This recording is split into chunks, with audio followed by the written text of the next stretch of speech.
আমাদের মানব জীবনের সফলতা হলো যে আখেরাত কেনার জন্য চেষ্টা করা।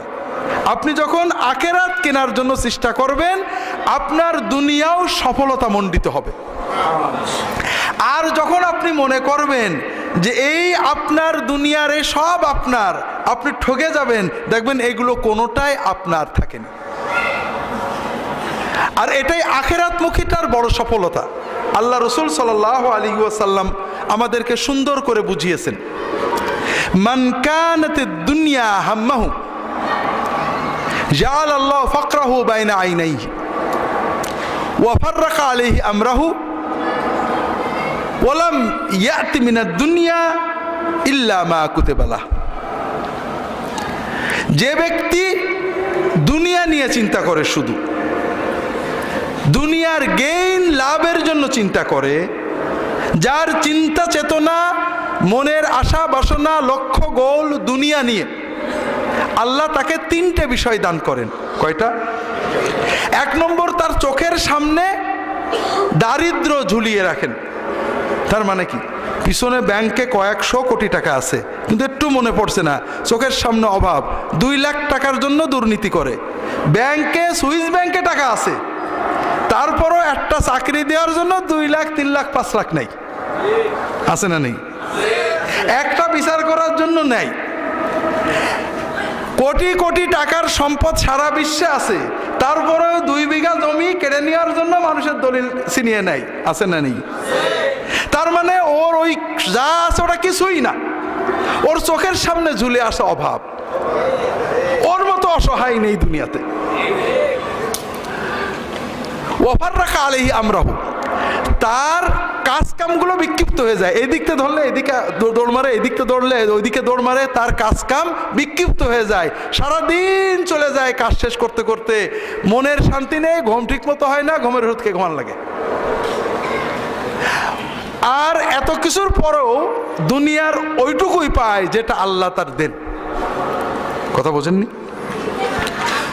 ওমান কানাতিল আখিরাতু হাম্মাহু, আর যার চিন্তা চেতনা আখিরাতমুখী, যে ব্যবসা করে আখিরাতের চিন্তা করে, বিয়ে করে আখিরাতের চিন্তা করে, দিনের দাওয়াত দেয় আখিরাতের চিন্তা করে, লেখাপড়া করে আখিরাতের চিন্তা করে, যার সবসময় চিন্তাটা হলো আখিরাতের সফলতা, আল্লাহর সন্তুষ্টি, আল্লাহ তাকে 3টে জিনিস দেন। এক নম্বর হলো জাআলাল্লাহু গিনাহু ফি কলবিহি, তার অন্তরের ভিতরে আল্লাহ সচ্ছলতা দিয়ে দেন, অমুখাপেক্ষিতা দিয়ে দেন। খুব ভালো করে বোঝেন ভাইয়েরা, অভাব কি? আপনার লোভ হচ্ছে যে ওইটা দরকার, আর শান্তি আপনার ভিতরে লোভ নেই। আমি আলহামদুলিল্লাহ ভালো আছি। এই দুনিয়াতে হ্যাপিয়েস্ট কান্ট্রি সার্ভে হয়, মোস্ট হ্যাপি কান্ট্রি যেগুলো, দেখা গেছে যেসব দেশগুলো টাকা পয়সায় উন্নত, তাদের চেয়ে অনেক কম উন্নত দেশের মানুষেরা অনেক বেশি সুখী আছে। কারণ সুখটা শুধু টাকা পয়সার সাথেই না।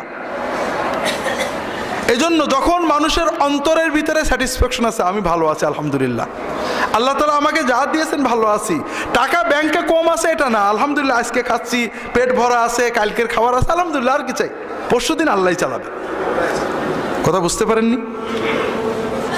ওয়াজামা আলাইহি আমরাহু, আল্লাহ তাআলা তার কাজকামগুলো সুন্দর করে এক করে দেন, কাজ কাম গুছায় করে আরামে ঘুমাই।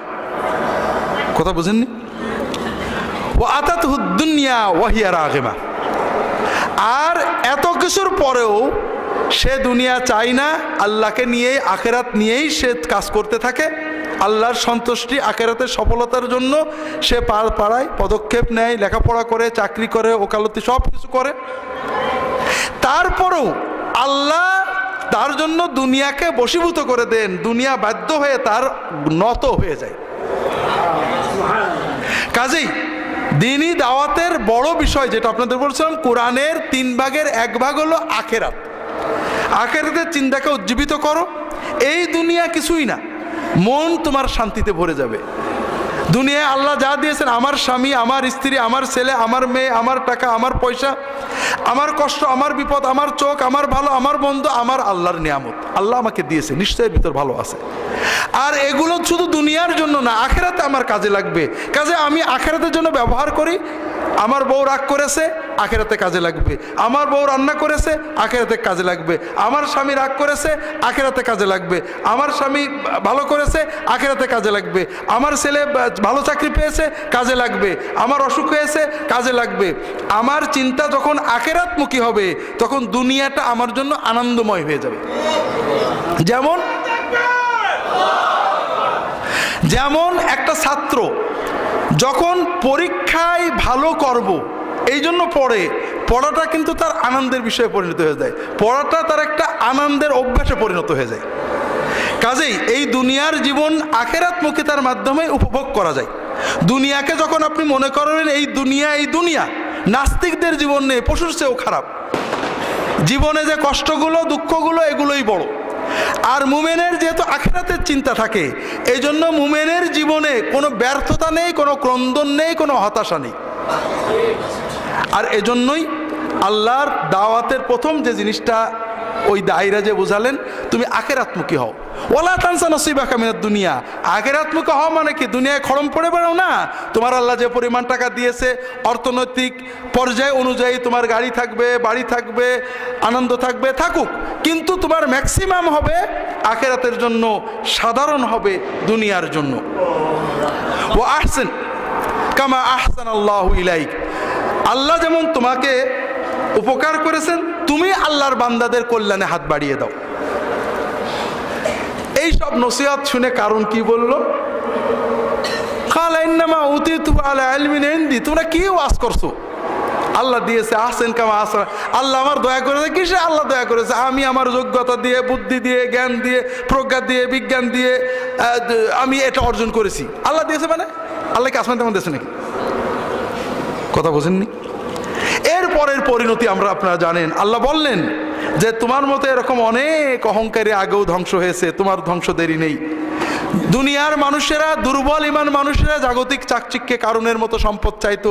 যখন আল্লাহ কারুনকে ধ্বংস করে দিলেন, তখন মুমিনরা বলতে লাগলো, হাই, দুনিয়ার চাকচিক্য বড় জিনিস না, আখিরাতের জীবনই বড়। তো ভাইরা, আল্লাহর নিয়ামতের প্রতি কৃতজ্ঞতা, আখিরাতমুখিতা, দাওয়ামুখিতা, এটা আমাদের আলোচনার মূল বিষয় ছিল। আপনারা যদি অনুভব করতে পারেন, আল্লাহ যদি আমাকে আপনাকে ঠিক সুন্নত মোতাবেক দাওয়াতের তৌফিক দেন, উম্মতের দলাদলি ইখতিলাফ দূর করে, তাফাররুক বিভেদ দূর করে ঐক্য এবং জামায়াতের দাওয়াত দেওয়ার তৌফিক আল্লাহ তাআলা আমাদের দেন, এটা বড় সৌভাগ্য বলে গণ্য করব আমরা। আল্লাহ তাআলা আমাদের সবাইকে তৌফিক দান করুন, আমিন। আল্লাহু আলাম। আল্লাহুম্মা সাল্লি আলা মুহাম্মাদিন নবিয়্যিল উম্মি ওয়া আলা আলিহি ওয়া আসহাবিহি আজমাইন। সুবহানাকা আল্লাহুম্মা ওয়া বিহামদিকা আশহাদু আল্লা ইলাহা ইল্লা আনতা আস্তাগফিরুকা ওয়া আতুবু ইলাইক। আসসালামু আলাইকুম ওয়া রাহমাতুল্লাহি ওয়া বারাকাতুহু।